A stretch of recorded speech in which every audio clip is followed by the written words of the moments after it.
Good morning. How are you? Good. How are you? Fantastic, thank you. Both ISO from home. How are you enjoying it? It's wonderful. It's as much as I'd like things to be back to normal. It's nice to, I guess, work from home and have the option. I guess making your own food in your own kitchen at lunchtime. Yeah, it's definitely a little bit different. I guess finding a few distractions here with between dogs barking and kids crying, but I guess we just got to deal with it as best as we can, right? That's right. Everyone's in the same boat. Everyone understands.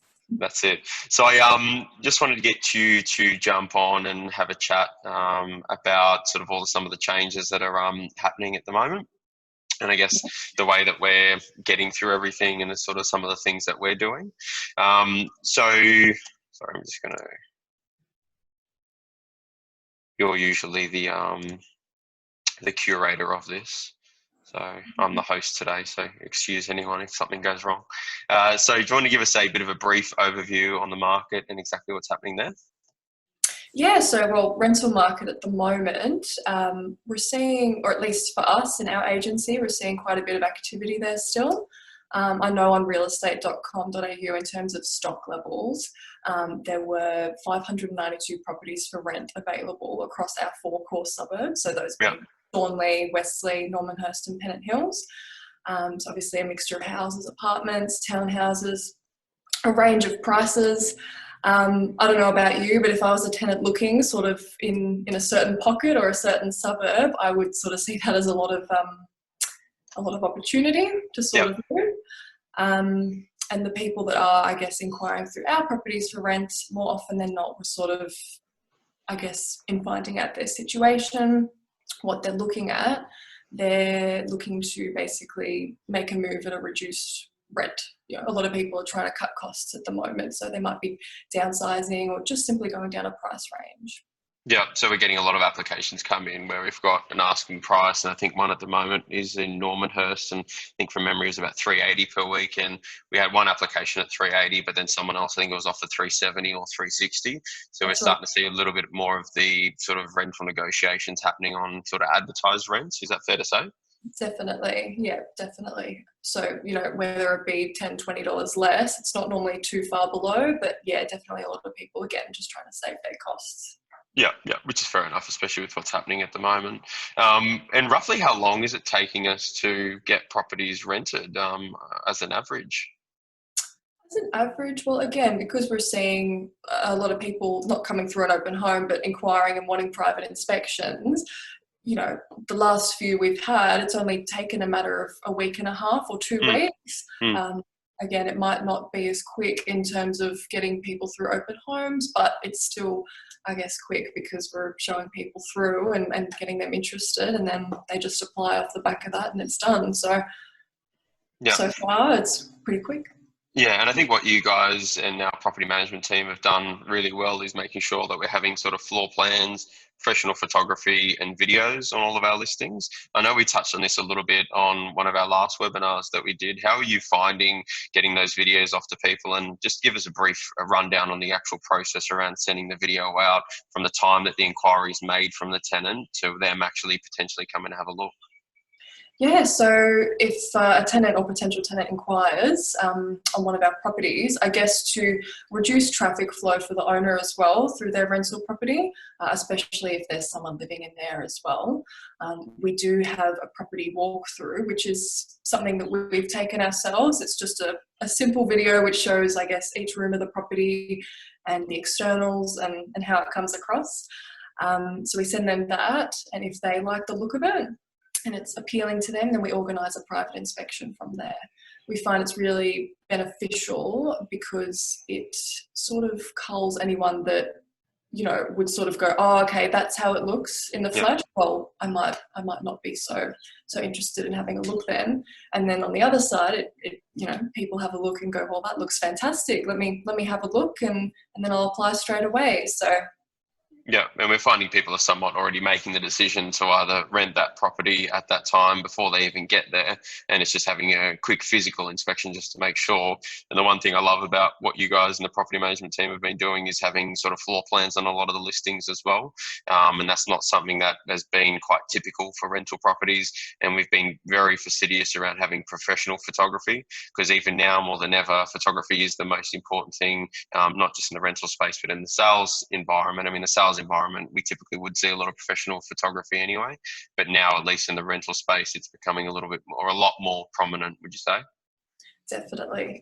Well, sort of in the same way that people are sending through property walkthrough videos, I guess there are lots of potential tenants out there who can't get out of their house as frequently, or they might be in isolation themselves, not wanting to leave the house.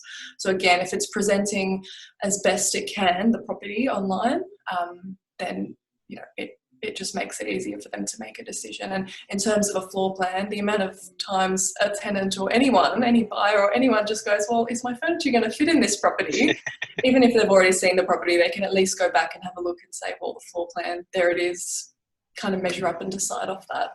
Yeah, love it. It's just making that decision a whole lot easier. And I think that's testament to you and the team in terms of getting properties rented a lot quicker now as well, because people have got all the information before they get there. It's just a quick decision, fill out the application and move on from there.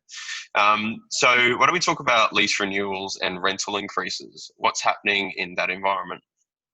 So in terms of lease renewals, what we are, I guess, aiming for at the moment is always having a tenant in a lease agreement. So if their lease is coming up to expiry, we will always, as we normally would, just suggest, signing another 6-month, another 12-month, just always keeping them in that contract. It's both security for the tenant and the landlord. But in terms of a rent increase, just with everything that's going on, we're not looking to increase rents as much at the moment. Just simply because, as we said before, people are trying to, get the most cost-effective house that they can, and in increasing the rent, it does put the potential that the tenant might want to move out and find something else that is just better value for them in this troublesome time. So we're not really aiming to increase rent at the moment, unless it's, hugely undervalued.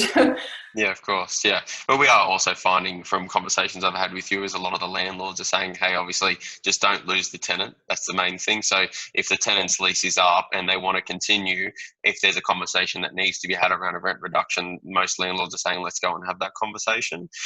If not, just trying to lock in the tenant, whether it be for another 6 or 12-month lease. And if we are getting both landlords and tenants agreeing on rent reductions, which we'll talk about the legislations in just a second, what we're saying to some of our landlords is like, let's just do another 6-month lease at a slightly reduced rent to get both the tenant and everyone through these difficult times. And then in 6 months' time, you can go and reevaluate that. And if you want to go increase the rent again, you have the opportunity to do it, right?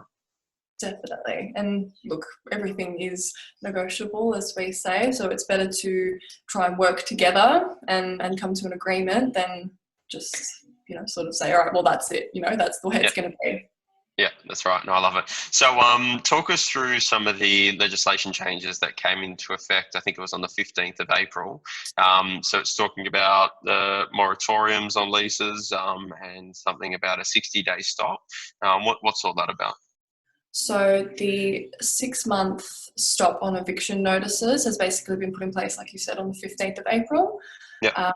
It ends on the 15th of October, I believe. So it's that 6-month period where a landlord can't, issue a termination notice for non-payment of rent to a tenant. A tenant, though, has to prove that they have fallen on hardship as a direct result of COVID-19.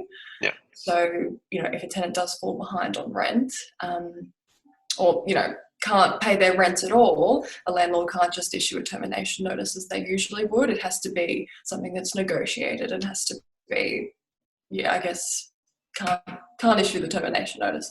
But the 60-day stop, which is in place at the moment until obviously June, so 2 months from now, basically it stops landlords from issuing any kind of termination notice at all, or applying to have the tenant evicted for non-payment of rent. So it's like a freeze, essentially. And the reason why they put that in, or put that in place, is simply to, allow everyone to take a break, let tenants sort of see if they can gain government assistance.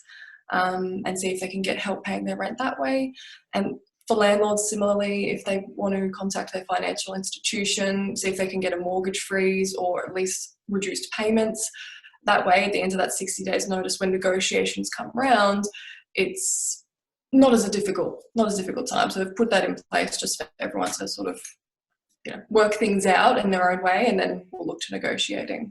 Yeah, and I guess we're quite lucky in this respect where prior to this actually coming in, we had a process in place. So we had application forms that the tenant had to fill out if they were in financial hardship, and we were sort of referring people or tenants to make sure they went to the government stimulus packages first, giving us proof that they've actually gone and done that, showing us proof that they've had drop in revenue and all those sorts of things. And I guess trying to stop the landlords having to take a lot of the impact.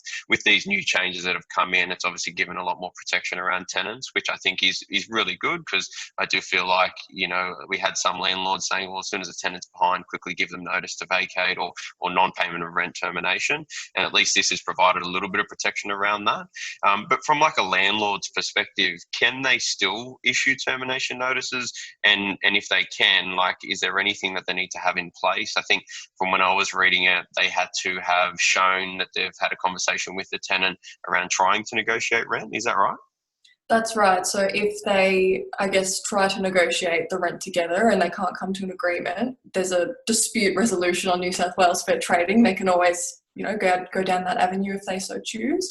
Yeah. But after that 60-day stop, the landlord can, I guess, apply to tribunal to have a tenant terminated if they can prove that they have tried to negotiate the process themselves. All right, or if they think it's fair and reasonable to do so. Yeah. Okay.